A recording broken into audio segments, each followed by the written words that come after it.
اسم کی علامات پہلے بیان کی جاتی ہیں. اسم وہ کلمہ ہے جس پر الف لام آ جائے، جیسے الکتاب، القرآن.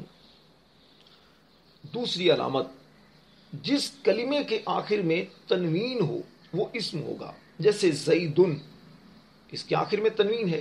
نمبر 3، تثنیہ کا ہونا، یعنی وہ اسم جو 2 افراد پر دلالت کرے. یاد رکھیے کہ فعل کے وہ صیغے جو تثنیہ اور جمع کہلاتے ہیں، جیسے ضربا، ضربو، وہ فاعل کے اعتبار سے ہیں، ورنہ فعل نہ تو تثنیہ ہوتا ہے اور نہ ہی جمع ہوتا ہے.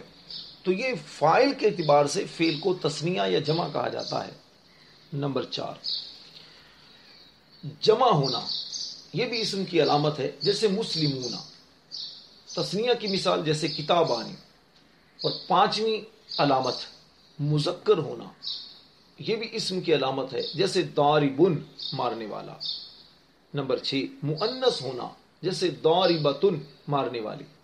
نمبر 7، کلمے کے شروع میں حرف ندا کا ہونا، جیسے یا یوسف. حرف ندا 5 ہیں، یا، ایا، ای، حمزہ. تو جس کلمے کے شروع میں حرف ندا آئے گا وہ اسم ہوگا. فعل کے شروع میں حرف ندا نہیں آتا.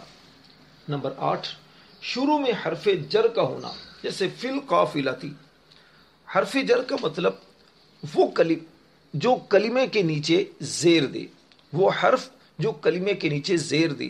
یہ 17 حروف ہیں جنہیں اس شعر کے اندر بیان کیا گیا ہے. باؤ، تاؤ، کافو، لامو، واؤ، منزو، مز، خلا، ربا، ہاشا، من، عدا، فی، عن، الا، حتی، الا. نمبر 9، موصوف ہونا، جیسے عبد، مؤمن. اس مثال میں عبد یہ اسم ہے. موصوف اسم ہوتا ہے، فعل کبھی بھی موصوف نہیں ہوتا. نمبر 10، منصوب ہونا، جیسے رضوی، یعنی ایسا اسم کہ جس کے اندر یعنی اس چیز کی نسبت والا معنی پایا جائے. نسبت کا مطلب کسی چیز کی طرف منسوب ہونے کا معنی پایا جائے، جیسے رضوی، رضا والا، مکی، مکے والا. نمبر 11، مضاف ہونا، جیسے طفل زید. اس مثال میں طفل یہ ہے مضاف اور یہ اسم ہے. اسم کی 12ویں علامت ہے مسند الیہ ہونا، جیسے زید قائم میں زید. مسند الیہ کا مطلب ہوتا ہے کہ جس پر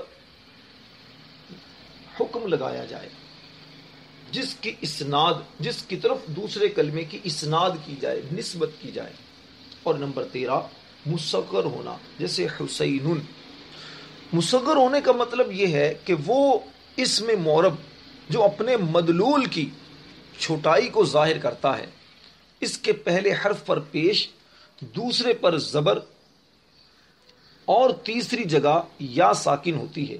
جیسے رجل کو اگر آپ رجل کی تصغیر کریں گے تو کہیں گے رجیل، یعنی چھوٹا مرد.